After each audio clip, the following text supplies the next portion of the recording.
Do you use ChatGPT? What about Bard, new Bing? How about Claude.ai? If you are using these, or almost any AI application available for use today, then you are using an artificial neural network.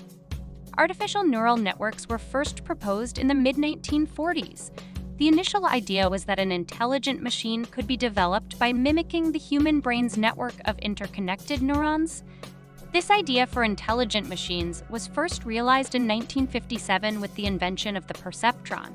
The perceptron used a single-layer design intended to recognize visual patterns. However, by 1969, researchers were identifying fundamental flaws in these first artificial neural networks. These were flaws that could not be overcome at the time, leading to artificial neural networks often being blamed for causing the first AI winter of the 1970s. An AI winter is a period when funding for AI research is reduced due to reduced belief in the ability of AI. Artificial neural networks were even perceived as a dead-end path for AI during this first AI winter. It was not until the 1980s that methods of overcoming the fundamental flaws of artificial neural networks were identified. Additional breakthroughs in the 1990s and early 2000s led to further development of robust artificial neural networks. Today, artificial neural networks have become so commonplace that essentially any AI you use today is an artificial neural network. In action, the overarching purpose of an artificial neural network is to recognize patterns, classify data, and make predictions or decisions without being explicitly programmed to perform the task. Two of the most notable applications of artificial neural networks in use today are computer vision and natural language processing. For computer vision, artificial neural networks are used for image recognition, object detection, and facial recognition. This enables applications like self-driving cars and augmented reality. For natural language processing, artificial neural networks facilitate language translation, sentiment analysis, and text generation. This enables the large language models, such as ChatGPT, Bard, new Bing, and Claude.ai. The applications of artificial neural networks are vast and continue to grow, extending across various sectors and industries. The innovative use of neural networks is leading to a fundamental transformation in how data is interpreted and utilized, leading to remarkable advancements in technology and human understanding. So, how do artificial neural networks work? As mentioned, artificial neural networks, or just neural networks, at their core consist of interconnected nodes or artificial neurons. These nodes mimic the biological neurons found in the human brain and are organized into layers. The layers are the input layer, one or more hidden layers, and the output layer. The input layer receives the raw data, or the initial inputs. Each input is associated with a particular node in this layer. Hidden layers process the information received from the input layer. They consist of a combination of weighted connections, nodes, and activation functions that transform the input data.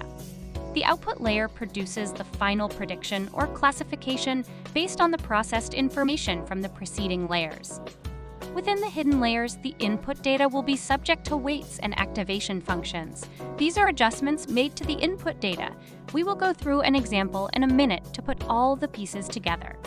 The weights determine the significance of the input, and they're adjusted during the learning process to minimize the difference between the predicted outcome and actual results. Activation functions are adjustments that take the weighted sum of the inputs and transforms it into an output that is passed to the next layer.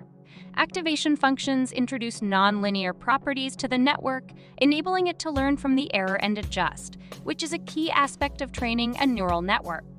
Through the combination of weights and activation functions, the neural network can recognize the features that are significant for it to develop final results. Now, let's break down the neural network's operation. To do this, we will give the neural network a picture of a cat and ask the neural network to identify if it is a cat. First is the input layer. The input layer receives the numerical values representing the image features. For cat features, let's say there are 3 features the neural network uses to identify a cat. That is the whiskers, ears, and the tail. The neural network identifies the picture as having numerical values for the 3 features of 0.8 for whiskers, 0, 7 for ears, and 0.6 for the tail. Next, these data are then weighted based on the importance of the feature for identification. To do this, the initial feature value is multiplied by the weight of each feature. For instance, Whiskers have a weight value of 0.5, thus Whiskers' value is transformed by multiplying the feature value of 0.8 by the weight of 0.5, thus giving a weighted value of 0.4. Ears have a weight value of 0.4. Thus, the weighted value for ears is equal to 0.7 multiplied by 0.4, or 0.20. The tail has a weight value of 0.3. So, the weighted value of the tail is equal to 0.6 multiplied by 0.3, or 0.18. Next, in the hidden layer, the weighted sum of the inputs is calculated for each node. If we have one node in the hidden layer, then the weighted sum Whiskers 0.4 plus ears 0.28 plus tail 0.18. So the weighted sum is 0.86. Next, an activation function is applied to the weighted sum to introduce nonlinearity to determine the output is equal to the activation function of 0.814 multiplied by the weighted sum of 0.86. Thus, an output value of 0.7 is sent to the output layer. Now within the output layer, a final decision or prediction is made. From previous learning, the neural network has identified that when the output is 0.5 or greater, there is a high probability that the picture is that of a cat. The identified output is 0.7, thus the neural network identifies the picture as that of a cat. During the learning phase, the model will work this process many times both forward and backward, each time refining the model to achieve the highest probability of a correct prediction. It will do this with both labeled and unlabeled data.